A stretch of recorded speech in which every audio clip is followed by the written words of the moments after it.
Programming note, as you know, the 50th anniversary of the March on Washington is upon us.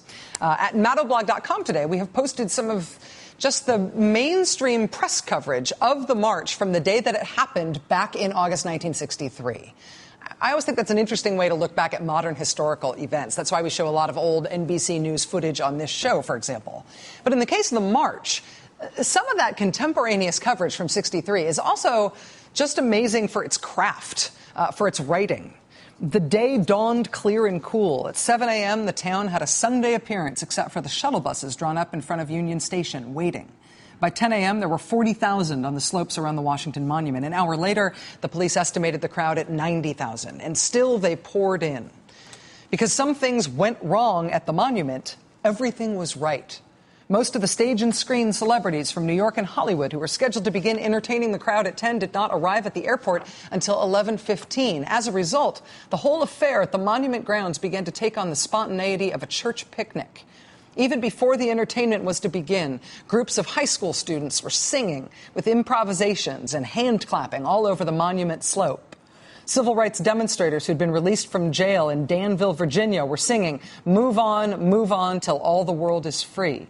Members of Local 144 of the Hotel and Allied Service Employees Union from New York City, an integrated local since 1950, were stomping, "Oh, freedom, we shall not be moved," just like a tree that's planted by the water.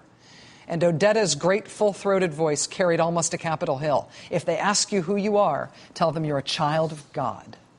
The march to the Lincoln Memorial was supposed to start at 11:30 behind the leaders. But at 11:20, it set off spontaneously down Constitution Avenue behind the Kenilworth Knights, a local drum and bugle corps dazzling in yellow and silk blazers, green trousers, and green berets. The leaders were lost, and they never did get to the head of the parade. It was the greatest assembly for a redress of grievances that this capital has ever seen. That was just the news story. We have posted that front-page New York Times reporting from E.W. Kensworthy in 1963, and a few other really great contemporaneous news stories covering the march at the time it happened tonight at mattoblog.com. You should check it out. Here's the thing, though. Here's the thing you need to know for tomorrow. If you can watch TV during the day, you might want to be watching from about 1 p.m. Eastern on, because that's going to be the official Let Freedom Ring event on the National Mall. After 1 p.m. is when there are going to be speeches and everything by President Clinton and President Carter. At about 2:45 Eastern time, that is when President Obama is going to give his big address.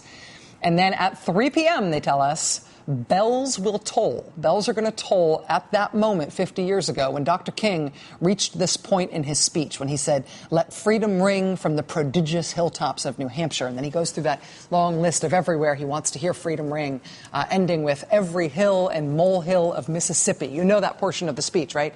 At the 50-year anniversary of that moment, at 3 p.m. tomorrow, bells are going to ring in D.C. and across the country, and even apparently in places as far away as Switzerland and Japan. So that's tomorrow afternoon. Here's the other thing you need to know for tomorrow, though. And even if you are not in a place where you can watch TV during the day, you might want to take a note of this for tomorrow night, because this is something that never happens. Tomorrow night, Wednesday night at 8 p.m. Eastern, MSNBC has moved heaven and earth to get permission to air the I Have a Dream speech uninterrupted in its entirety. You think you have heard the whole speech? But you really probably haven't. Access to the tape of the speech is very, very highly restricted. It is almost impossible to get permission to play even any large piece of it, let alone the whole thing. But tomorrow, here on MSNBC at 8 p.m., we have moved heaven and earth to be able to play I Have a Dream uninterrupted in full. You should plan to not miss it. This is not something that happens every day. We'll be right back.